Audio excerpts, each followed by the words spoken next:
Hello hi friends, അസ്സലാമു അലൈക്കും, welcome back.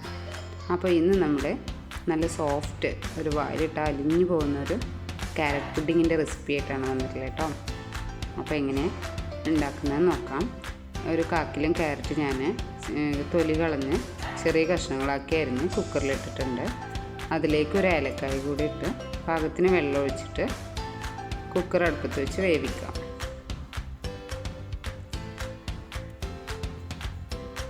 ഇനി നമുക്ക് അതിലേക്ക് ആവശ്യമുള്ളത് ഒരു ചൈന ഗ്രാസ് ഒരു 10 ഗ്രാം ഞാൻ എടുത്തിട്ടുള്ളത്. അഗർ എന്നൊക്കെ പറയും.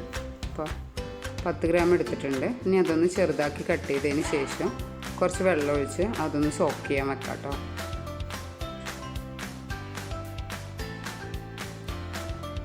ഈ സമയം കൊണ്ട് നമുക്ക് 1/2 ലിറ്റർ പാല് ഒരു പാത്രത്തിൽ ഒഴിച്ചിട്ട് നന്നായി തിളപ്പിച്ചെടുക്കണം. അതേ സമയത്ത് തന്നെ നമ്മുടെ ചൈന ഗ്രാസ് ഒന്ന് സോക്കായി വന്നിട്ടുണ്ട്. അത് ഒരു പാത്രത്തിലിട്ട് കുറച്ച് വെള്ളം ഒഴിച്ചിട്ട് സിമ്മിലിട്ടിട്ട് ഒന്ന് മെൽറ്റാക്കി എടുക്കാം കേട്ടോ.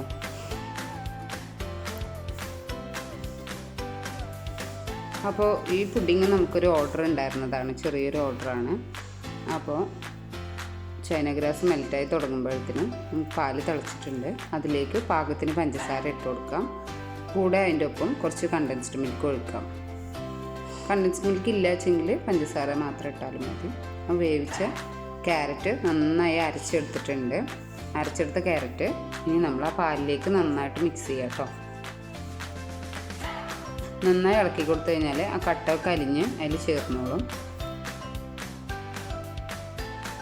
ആ ഫുള്ള് ക്യാരറ്റ് നമ്മൾ അരച്ചിട്ട് അതിലേക്ക് മിക്സ് ചെയ്തിട്ടുണ്ട്. ഇനി അതിലേക്ക് കുറച്ച് വാനില എസൻസ് ഒരു ഫ്ലേവറിന് വേണ്ടി ഒഴിച്ചു കൊടുക്കാം. ഇനി അതിലേക്ക് ഒഴിച്ചു കൊടുക്കേണ്ടത് നമ്മുടെ ചൈന ഗ്രാസ് ആണ്. അത് മെൽറ്റായത് അതിലേക്ക് ഒഴിച്ചു കൊടുത്ത് ഒന്ന് തിളക്കുന്ന വരെ വെയിറ്റ് ചെയ്യാം. തിളച്ച് കഴിഞ്ഞാൽ നമുക്കത് നന്നായി ഇളക്കി കൊടുത്ത് ഇനി അതൊരു ഓഫ് ചെയ്തതിന് ശേഷം അതൊരു ട്രേയിലേക്ക് മാറ്റാം കേട്ടോ. ഒരു ട്രേയിലും പിന്നെ നമ്മൾ ഒരു ചെറിയ പാത്രത്തിലായിട്ട് സെറ്റ് ചെയ്തിട്ടുണ്ടായിരുന്നു. അപ്പോൾ ഇതാ ട്രേയിൽ നന്നായി അരിപ്പ നല്ല താഴ്ത്തി വെച്ചിട്ട് വേണം അതിലേക്ക് ഒഴിച്ചു കൊടുക്കാൻ. അപ്പോൾ ട്രേയിലത്ത് നമ്മൾ സെറ്റാക്കിയിട്ടുണ്ട്. ഒരു 5 മണിക്കൂർ ഇത് ഫ്രിഡ്ജിൽ വെച്ചിട്ട്, ഫ്രീസറിൽ വെക്കരുത്, ഫ്രിഡ്ജിൽ വെച്ചിട്ട് വേണം സെറ്റ് ചെയ്യാൻ കേട്ടോ. അപ്പോൾ നമ്മുടെ അടിപൊളി ക്യാരറ്റ് പുഡിങ് റെഡിയാണ് കേട്ടോ. ഇഷ്ടമായാൽ ലൈക്ക് ചെയ്യുക.